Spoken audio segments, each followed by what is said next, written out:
Pri nejakom zjednodušení by sa dalo povedať, že program v Java tvorí skupina identifikátorov, zátvoriek, medzier, komentárov, operátorov, oddeľovačov a kľúčových slov. Tie kľúčové slová Javy tie sme nepreberali ako celok, ale zoznamujeme sa s nimi postupne, ako ich potrebujeme. To sú tie názvy príkazov ako for, while, if, alebo názvy typov v Java, class, interface a podobne. A ďalšie, ako public, static, void, toto všetko sú kľúčové slova. Nemusíte ich samozrejme vedieť vymenovať naspamäť, ale treba ich vedieť používať. Poďme sa teraz pozrieť bližšie na niektoré z týchto vymenovaných vecí. Ako prvé si povieme niečo o identifikátoroch. Tie sa v Java používajú na pomenovávanie prvkov jazyka, napríklad premenných, atribútov, metód, ale aj názvov javových typov, to znamená tried a interfaceov enumov. Toto tu je identifikátor. Ak mám nejakú premennú, tak toto vek, to je identifikátor. Ten identifikátor môže pozostávať z ľubovoľnej kombinácie malých a veľkých písmen. Môže dokonca obsahovať aj diakritiku, to znamená mäkčenie dĺžne, ale neodporúča sa to takto používať, a môže obsahovať číslice. Takisto môže obsahovať podtrhovník. Takto sa to používa, keď niekedy potrebujeme použiť ako identifikátor nejaké kľúčové slovo, tak pred neho dáme podtrhovník a teraz nám to dovolí. Keby som to dal bez toho, tak mi kompilátor vyhlási chybu. Čiže ja si týmto môžem odtieniť ten kompilátor, aby mi nehádzal chybu. Občas sa to takto používa. Takisto môže identifikátor obsahovať znak dolára. Ten znak dolára alebo podtrhovník môžu byť na ľubovoľnom mieste. To znamená, on nemusí začínať ten identifikátor tým podtrhovníkom alebo tým dolárom, ale môže byť hocikde v tom názve. Platí ale, že identifikátor nesmie začínať číslom. To znamená, keby som mal niečo takéto, tak toto mi nedovolí urobiť kompilátor. Ak už niečo potrebujem nazvať začínajúce číslom, tak môžem použiť ten podtrhovník alebo znak dolára, alebo to jednoducho vypísať slovom. Takisto identifikátor nemôže byť kľúčové slovo, ani rezervované slovo. To už sme videli tu, to class.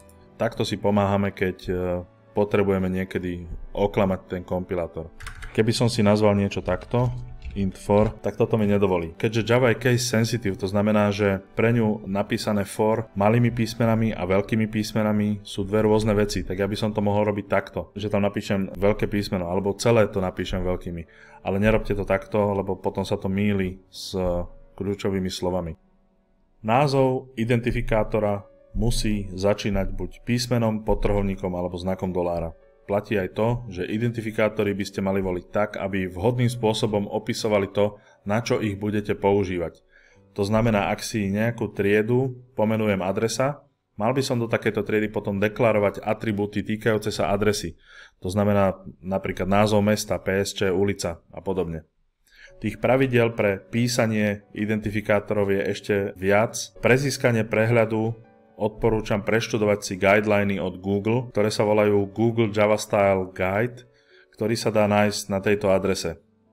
Je to taký odporúčaný štandard, nie je to samozrejme povinná vec, ale veľmi vám to uľahčí život a sprehľadní programy. Budete písať krajšie kódy, keď sa toho budete držať. Na teraz si stačí zapamätať niekoľko základných jednoduchých pravidel. Prvé pravidlo: názvy Java typov, to znamená tried, interfaceov, enumov, píšeme vždy začiatočným písmenom veľkým. Tak ako som to napísal tu, začiatočné písmeno je veľké. Ak ten názov pozostáva z viacerých slov, tak každé nasledujúce slovo takisto začína veľkým písmenom. A to aj v prípade, ak by to bola nejaká skratka, napríklad HTTP alebo FTP. Druhé pravidlo je, že názvy premenných a atribútov píšeme vždy začiatočným písmenom malým. Ak ten názov pozostáva, napríklad tu máme malým, ak pozostáva z viacerých slov, tak píšem prvé slovo s malým písmenom začiatočným a ostatné potom s veľkými. Nenadpájame ich podtrhovníkmi, ani dolármi, ani nejako inak. Píšu sa ako jedno slovo a prvé písmenko je malé. V prípade konštant platí niečo takéto. Konštanty píšeme so všetkými písmenami veľkými a keď pozostáva názov z viacerých slov, nadpájame ich navzájom podtrhovníkom. Dobre, toľko na teraz k identifikátorom. Poďme sa teraz pozrieť na literály. Už z názvu je možné vydedukovať, o čo pôjde. Literál je doslovná, to znamená explicitná hodnota, ktorú priradím nejakej premennej alebo atribútu. My sme to už videli veľakrát, len sme to zatiaľ nepoznali pod týmto názvom. Ide o toto. Toto 5, to číslo 5, to sa nazýva, že to je celočíselný literál. Ak by som mal string, tak toto medzi úvodzovkami to je stringový literál. Pre literály platí to, že môže byť použité všade tam, kde je možné použiť dátový typ, ktorý reprezentuje. Dobre, poslednou časťou tohto videa sú komentáre.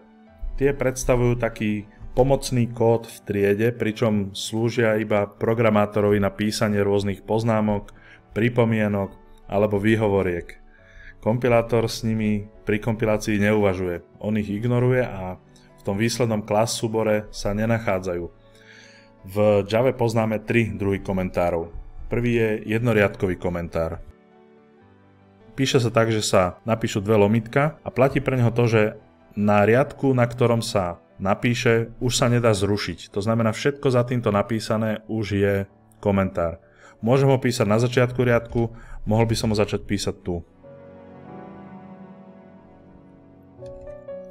Ďalší typ je viacriadkový komentár.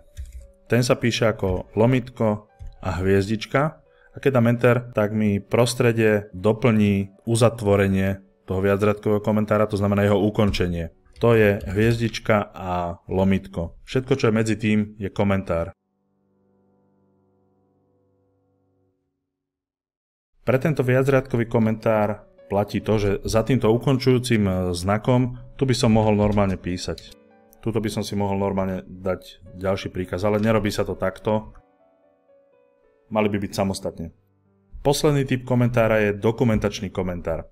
Ako už ten názov napovedá, tak sa používa na zdokumentovanie toho, čo trieda alebo metóda robí. Píšu sa do neho parametre s popiskami, na čo slúžia a podobne. Píše sa podobne ako ten viacriadkový komentár, ale na začiatku dám 2 hviezdičky za to lomitko. Takto píšem dokumentačný komentár. Prostredie mi tam doplnilo hviezdičky a ja sem napíšem len, čoho sa to týka. To isté, keby som mal metódu, takže pri metóde by to bolo.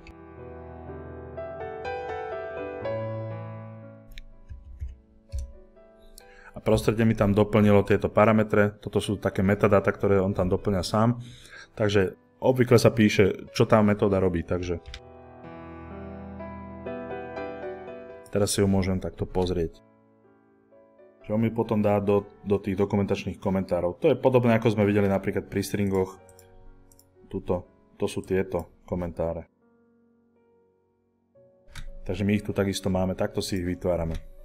Dobre, čiže týmto štýlom sa robia komentáre. To je, čo sa týka tohto videa všetko. Povedali sme si o identifikátoroch, literáloch a komentároch. No a uvidíme sa v nasledujúcom videu. Ahojte.